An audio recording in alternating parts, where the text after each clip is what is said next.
കഴിഞ്ഞ 2 ദിവസമായി കേരളത്തിൽ ഏറ്റവും കൂടുതൽ ചർച്ച ചെയ്യപ്പെടുന്നത് PR ഏജൻസിയെ പറ്റിയാണ്. മുഖ്യമന്ത്രിയുടെ വാർത്താ സമ്മേളനവും PR ഏജൻസിയും ഹിന്ദു ദിനപത്രവും ഒക്കെ ഉണ്ടാക്കിയ പൊല്ലാപ്പുകൾക്കിടയിൽ ഇപ്പോൾ പല വാർത്തകളും പുറത്തു വരുന്നുണ്ട്.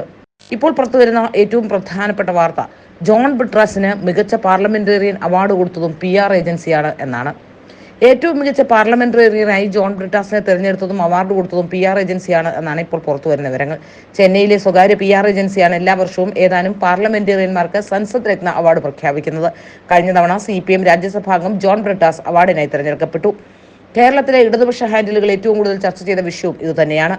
ഡൽഹിയിൽ കോർപ്പറേഷൻ ബാങ്കിന്റെ ലൈസൺ ഓഫീസറും പിന്നീട് സ്വകാര്യ PR ഏജൻസി ആരംഭിച്ച ആളുമായ തമിഴ്നാട് സ്വദേശി ശ്രീനിവാസൻ നടത്തുന്ന സംഘടനയാണ് പ്രൈം പോയിന്റ് ഫൗണ്ടേഷൻ.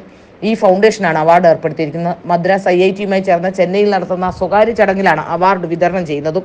മുൻ രാഷ്ട്രപതി അബ്ദുൽ കലാമിന്റെ നേതൃത്വത്തിൽ തുടങ്ങിയത് പാർലമെന്ററി സഹമന്ത്രി അർജുൻ റാം മേഘ്വാൾ അധ്യക്ഷനായ ജൂറി എന്നൊക്കെ വാർത്ത നൽകി ഔദ്യോഗിക അവാർഡ് എന്ന ധാരണ ഇവർ പരത്തുന്നുമുണ്ട്. 2010 ആദ്യ അവാർഡ് ചടങ്ങ് ഓൺലൈനിൽ ഉദ്ഘാടനം ചെയ്തുവെന്ന് മാത്രമാണ് അബ്ദുൽ കലാമിന് ഈ അവാർഡുമായുള്ള ആകെയുള്ള ബന്ധം.